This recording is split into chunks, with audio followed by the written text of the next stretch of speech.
공주대학교 오세천입니다. 지금 쉼없이 발표가 지금 진행이 돼서 상당히 지금 피곤들 하실 것 같아요. 쉬지 않고 발표하냐 그래서 앞에 제가 말씀드리는 내용은 아마 중복되는 내용이 조금 있을 것 같아요. 그래서 이렇게 제가 발표되는 내용을 이렇게 들어주시면 될 것 같아요. 권성환 박사님께서 말씀해 주셨지만 실질적으로 참 어려움이 있었습니다. 주기적인 어떤 문제도 좀 있었고, 그럼에도 불구하고 제일 첫 번째 오세진 부장님이 발표해 주신 그 기술까지도 제가 보면서 힘들게 어떻게 기술에 어떤 흔들림이 있으면서 오지만 조금씩 점차적으로 올라가고는 있구나라는 느낌을 그냥 어렴풋이 좀 받았고요. 한편으로 이제 여기 윤수 박사님도 계시지만 아마 로드맵 잡으실 때 책임자로 하셨던 내용도 여기 들어갈 겁니다. 그래서 전반적으로 지금 내용은 보시면 알겠지만 이 내용이 폐플라스틱 열분해 액화 기술의 동향 및 전망으로 제가 타이틀 잡았는데요. 열분해 아까 구재희 박사님이 말씀해 주셨지만 열분해 유화라는 용어들이 많이 사용이 되는데 이건 이제 앞으로가 좀 우리가 좀 변경을 해 나가야 될 것 같은데, 유화라는 용어가 폐기물의 재활용과 자원의 전략과 재활용 촉진법에 나와 있는 유화하고 용어가 다릅니다.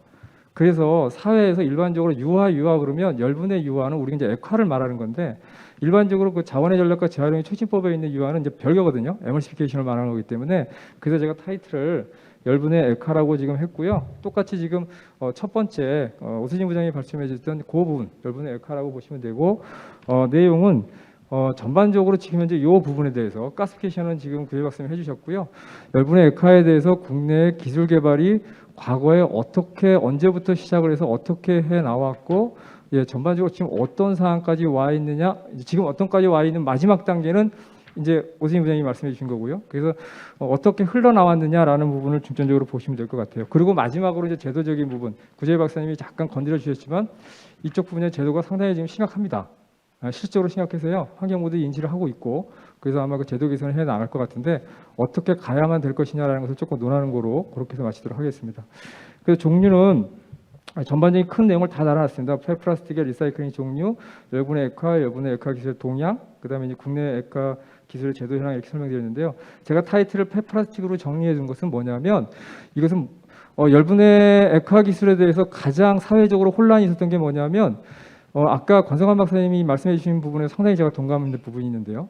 기술을 운영하거나 기술을 개발하는 분들에 있어서 책임감 예산이 중요하다라고 했는데, 일부 이 기술을 개발하고 운영하시는 분들에 있어서 모든 폐기물을 열분해 액화가 가능하다 이렇게 하시는 분도 계시고, 사실 뭐 아까도 언뜻 말씀드렸고 공주시에도 저희가 소각로가 리멤핑 기간이 워낙 오래돼서 도래가 있었는데 한 2년 전인가 열분해 액화 기술을 가지고 제안을 했습니다. 소각로가 워낙 이제 주민들의 민원이 있으니까.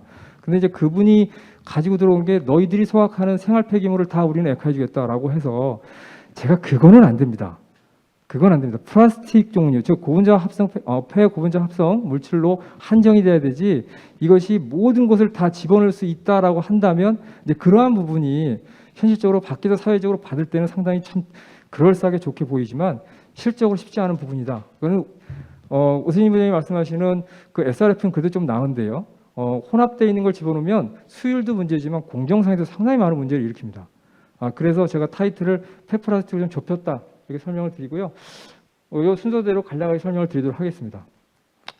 그래서 여기 폐플라스틱 리사이클링 조를 하면 머티리얼 리사이클링, 우리가 MR이라고 하는 게 있고, 지금 케미컬 리사이클이라는 용어가 많이 나옵니다. 근데 사실은 이 케미컬 리사이클링의 법정 용어는 없어요.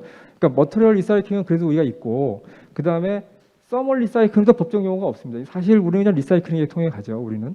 근데 이제 기술적으로 보면 얼마 전까지는 열적 재활용, 그 다음에 물질 재활용 이렇게 나오다가 지금 현재 가스피케이션이나 파이로시스 쪽이 케미컬 리사이클링 용어를 많이 사용하고 되고요.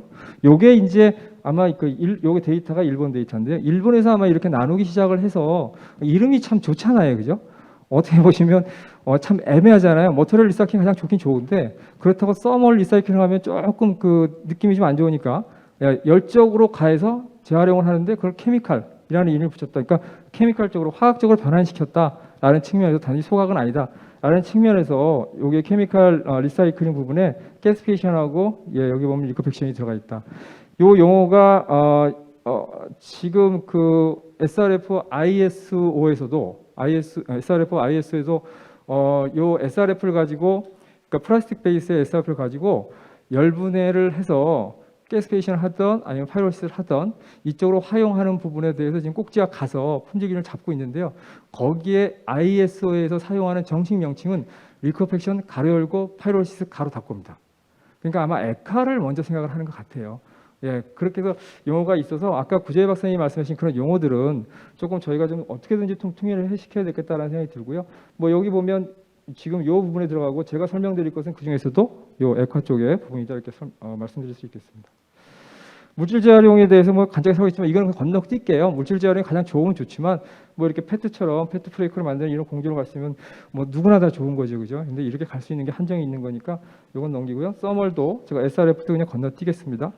좀 구별을 하고 싶어서 설명을 드린 거고요. 사용처가 되겠습니다. SRF. 그다음에 화학적 재활용이라고 제가 요즘 워낙 그 환경부에서도 화학적 재활용 용어를 많이 쓰고 사회에서 많이 쓰기 시작하더라고요. 법정 용어는 아니지만. 그래서 저도 이제 케미컬 리사이클링이다 이렇게 용어를 붙였고요.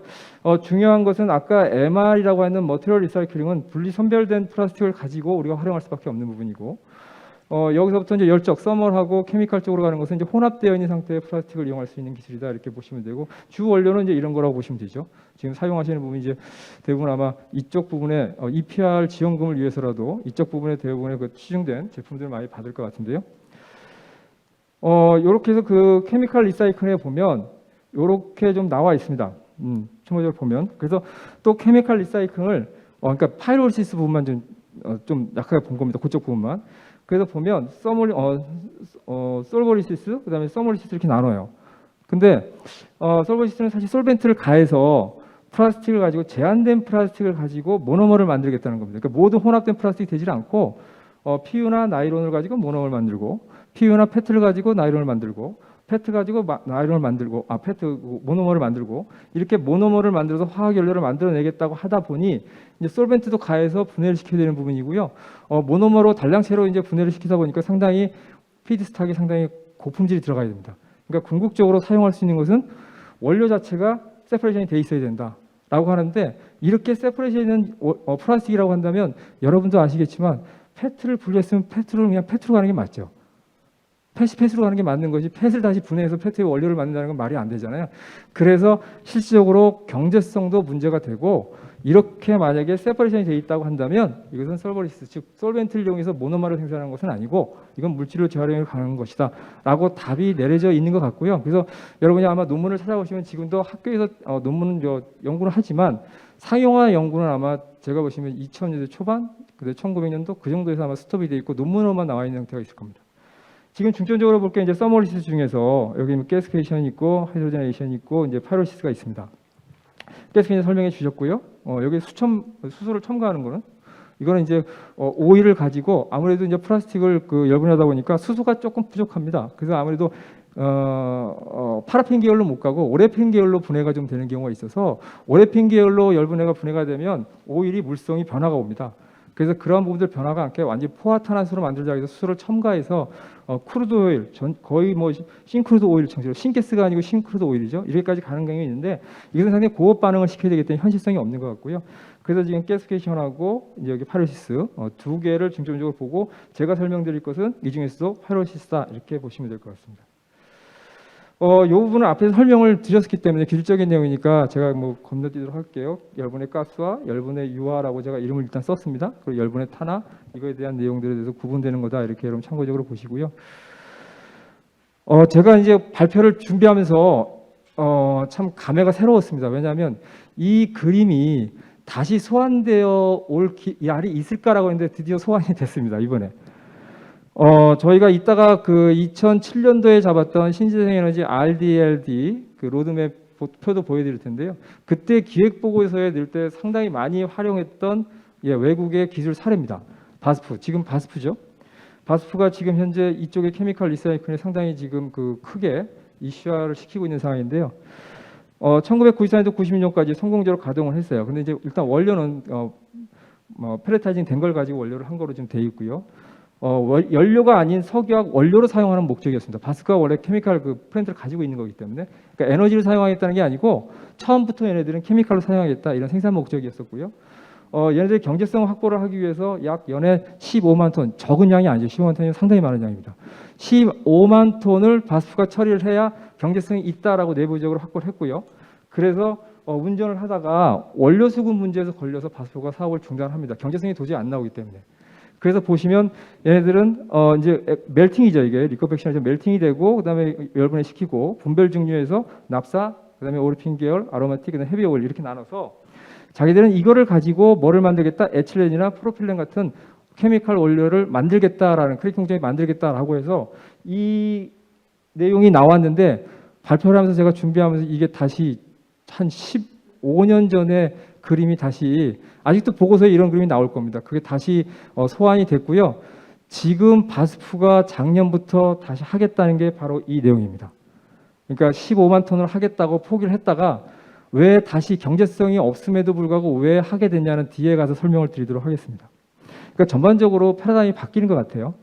일본 삿포로는요, 일단 멈추긴 멈췄는데요. 저희가 아마 외국의 상용화 공정이 돌아간 사례를 아마 지금 여기 계신 분 중에서 일부는 갔다 오신 분도 계실 것 같아요.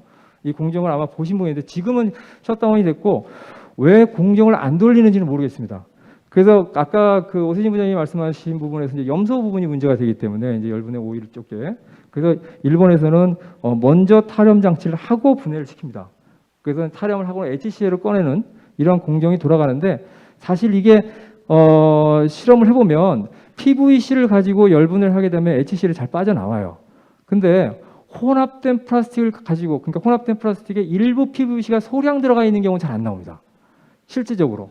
그러니까 순수하게 모든 게 PVC다라고 하면 HCl이 그래도 잘 나오는데 아마 그거는 HCl이 일부 녹아있는 상태에서 다른 멜팅되어 있는 그 부분을 뚫고 나와줘야 HCl 빠져나오기 때문에 그게 쉽지 않은 것 같고요. 그렇기 때문에 온도를 상당히 가해야 되는데 온도를 가하게 되면 그냥 하이드로카본도 같이 분해가 돼버리니까 이제 문제가 되죠. 그래서 사실 제가 공정을 볼 때 일본 삿포로 공정에 이 부분이 가장 궁금했어요. 과연 어떻게 앞에서 탈 염화수소를 하느냐 이 부분이 하여튼 대면 이렇게 나왔고요. 공정도 있었고 아마 유일하게 여러분들이 찾을 수 있는 건 열분의 액화 공정의 상용화 공정이 실제 데이터를 연도별로 낸 건 일본이 처음일 겁니다.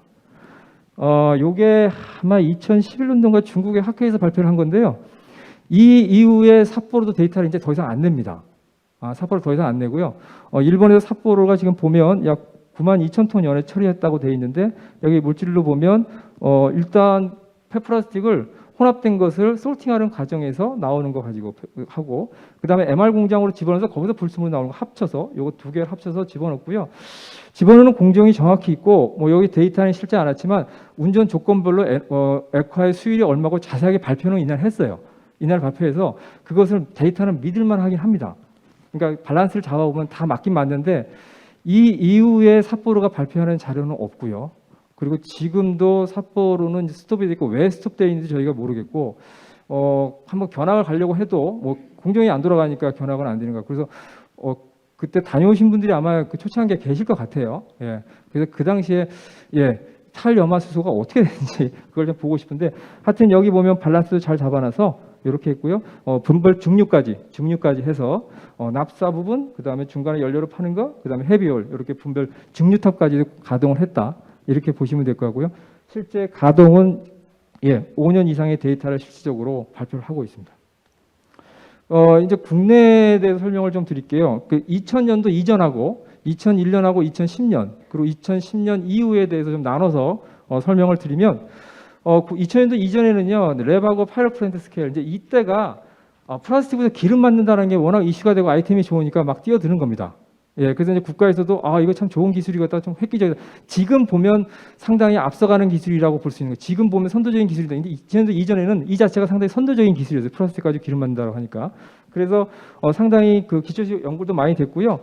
대기업도 개발에 참여를 했습니다.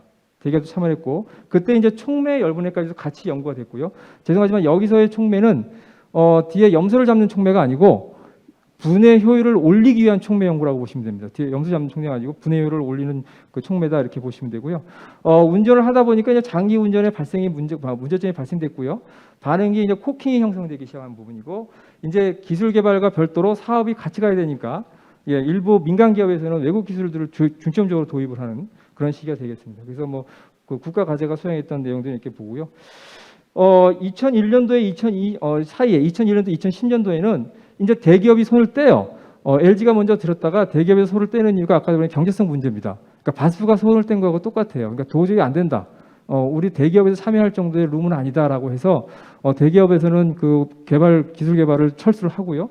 그러니까 중소기업 중심으로 개발됐고 앞에 이제 장기 운전에 문제가 생긴다 그랬잖아요. 그게 이제 반응기의 코킹 제어 문제입니다. 그리고 이때만 해도 회분식은 전혀 거론이 안 됐어요. 왜냐하면 공정이라는 게 모든 것에 연속식의 경제성이 있으니까 연속식 중심으로 연구 개발이 진행됐다고 보시면 됩니다. 그래서 계속적으로 이때까지만 해도 회분식으로 연구한다 그러면 국가 과제가 나가지도 않았어요. 왜 그렇게 효율도 낮은 걸 공정하냐? 쉬운 거라고 해서 연속식만 계속적으로 갔다라고 보시면 됩니다. 이제 연속식 상용 공정을 계속 했고요. 이제 촉매를 하다 보니까 촉매가 의외로 저도 넣어봤지만 분해하는 데 효율에는 그렇게 크지 않았고요. 실제 이제 후단에서 가스를 촉매 처리하는 건 모르겠지만 플라스틱에다가 촉매를 집어서 분해하는 것은 크게 의미가 없는 것 같아서 이 당시 촉매 연구는 다들 접습니다. 이쪽 요사이 촉매 연구는 손을 띄고요. 그래도 사업은 계속적으로 하시는 분들이 기술 개발이 안 돼 있기 때문에 외국 기술은 계속 투입을 해요. 그래서 사업을 영위들 하십니다. 근데 연속 공정의 이제 계속 기법이 뭐냐면 이때 연속 공정을 하다 보니까 뒤에 보여드리겠지만 피드스탁 즉 원료가 상당히 전처리 되어 있는 플라스틱을 사용을 했다. 이제 그 부분이 문제가 됩니다. 그러니까 반응기의 코킹을 제어하면서 연속 운전하자. 이제 연속 운전이 실패가 된 게 이제 반응기의 코킹 문제였거든요. 그걸 어떻게든지 해결하면서 연속적으로 가자라고 하니까 원료를 상당히 전처리된 플라스틱을 집어넣기 시작을 했다. 이렇게 참고적으로 보시고요. 이제 이때부터 일부 기업의 이제 기술적 및 도덕 신뢰 문제가 발생이 되기 시작합니다. 네, 그래서 상당히 조금 권성환 박사님께서 말씀해 주신 바로 이제 그게 요 당시부터 이제 나오기 시작하는 슬슬 사건이 발생되기 시작하는 그런 세였고요.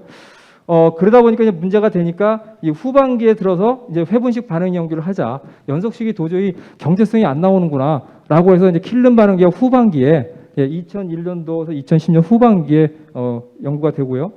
요게 이제 그 2001년부터 2020년 10년 사이에 연속식 공정으로 개발된 겁니다. 원료는 분리 선별된 폐플라스틱이고요. 연애 600톤.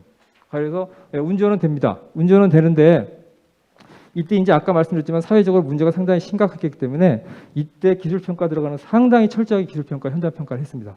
근데 운전은 돌아가는데 문제는 분리 선별된 폐플라스틱 하다 보니까 안 나와요. 경제성이 도저히 나오질 않습니다. 그러니까 연속 공정으로 돌리니까 돌아가긴 했는데 그 다음에 거의 동시에 이건 과기부에서 추진한 겁니다. 연애 3,000톤 상당히 대용량이었죠. 그래도 가장 크게 아마 추진이 됐던 것 같은데요. 이것도 연속식으로 운영됐고 분리 선별된 플라스틱을 가지고 사용할 수밖에 없었습니다. 연속식으로 하다 보니까 그래서 반응 공정은 뭐 기술적인 내용이니까 이거는 뭐 넘어가도록 하겠습니다. 근데 궁극적으로 이 두 개 기술은 연속식으로 성공을 했는데 상용화가 갈 수가 없던 것은 뭐냐면 분리 선별된 플라스틱을 하다 보니까 원료를 사가지고 와야 됩니다.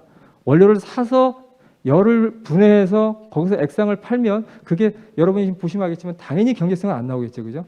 그래서 조금 논란의 소지가 있지만 어차피 기술적으로 연속식은 성공을 했었던 부분이다라고 보시고요. 요게 아까 방금 전에 했던 3,000톤짜리 설명 그 기술 개발한 그 매트리얼 밸런스라고 보시면 됩니다. 기술적 검토, 기술 과제 검토는 성공 이렇게 했지만 실제 상용화는 실패 이렇게 보는 게 맞을 것 같아요. 이제 이 부분이 문제가 되니까 이제 회분식 얘기가 이제 나오기 시작을 한 거죠. 요게 이제 이 그림도 다시 꺼낼지를 몰랐습니다. 다시 소환시켰습니다. 2007년도에 신재생 에너지 R&D 전략 계획 할 때 유아 부분에 대해서 여기서 한 겁니다. 아마 이제 최현석 박사님 이때 SRF를 그때는 RDF였겠죠. 그때 로드맵 잡았던 그 내용입니다. 그래서 뭐 다들 알겠지만 앞에 말씀드린 것처럼 2000년도 초반 중반에 연속식으로 가는 게 실패했잖아요. 경제성이 문제가 되니까. 그러니까 혼합 플라스틱으로 가자. 그리고 회분식으로 가자라고 하기 시작을 했으면서 로드맵이 폐플라스틱을 킬른형으로 가자 한번 개발해보자라고 한 겁니다. 지금 상용화된 건 아마 대부분이 킬른형일 것 같아요. 그래서 이렇게 로드맵이 잡혀서 기술 개발이 됐다. 이렇게 여러분 참고적으로 보시고요. 그래서 2000년도 후반에 2011년도에 기술됐고 중기 개발은 잡았지만 뭐 여기서는 스톱이 되어 있는 부분입니다. 스톱이 왜 됐는지는 나중에 설명드릴게요. 그게 이제 앞에서 말씀드렸던 이제 여기서 요 로드맵에 의해서 갔던 기술 개발입니다. 킬렌형이고요.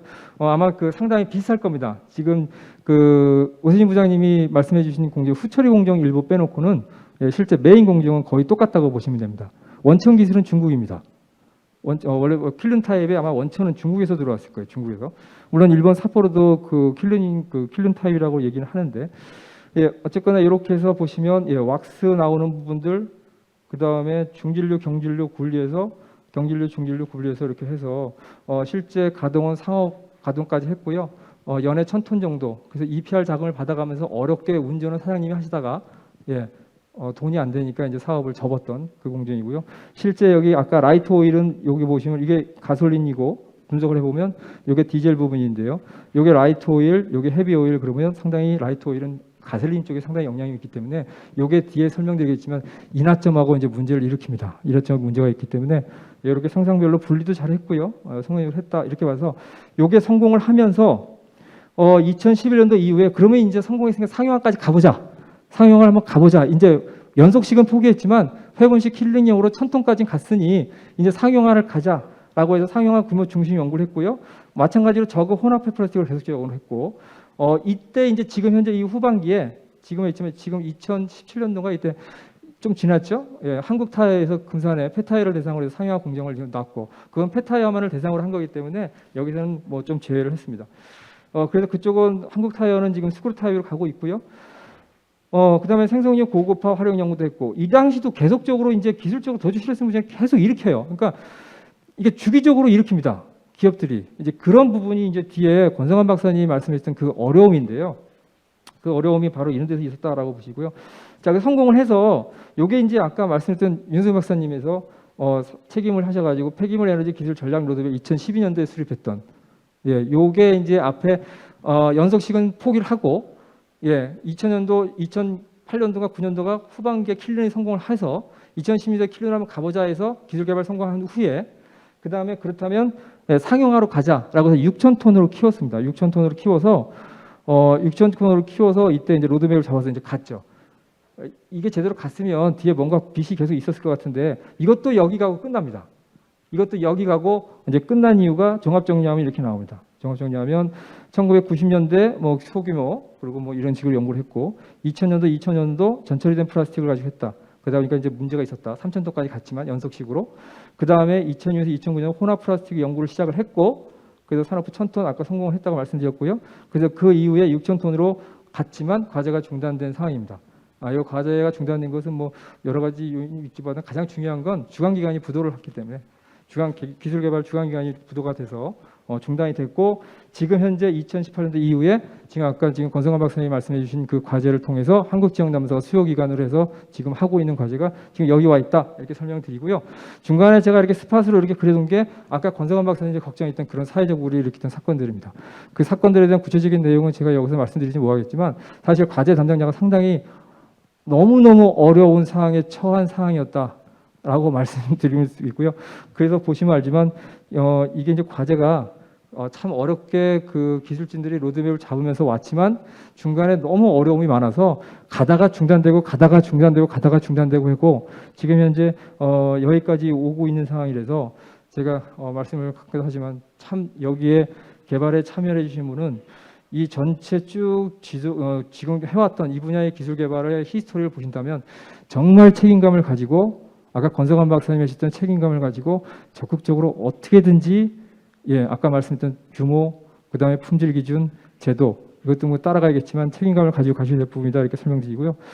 요거는요 참고적으로 바스프 얘기를 좀 드리고 SK 얘기도 좀 드리려고 한 겁니다.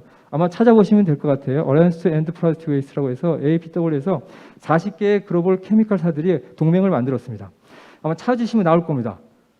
여기 우리나라 이제 SK가 유일하게 들어가 있는데 이 어라이언스를 만든 이유는요. 지금 아마 그 폐기물 중에서 순환 경제를 이루는 데 있어 가장 도전적인 것을 유럽에서는 플라스틱으로 보고 있습니다.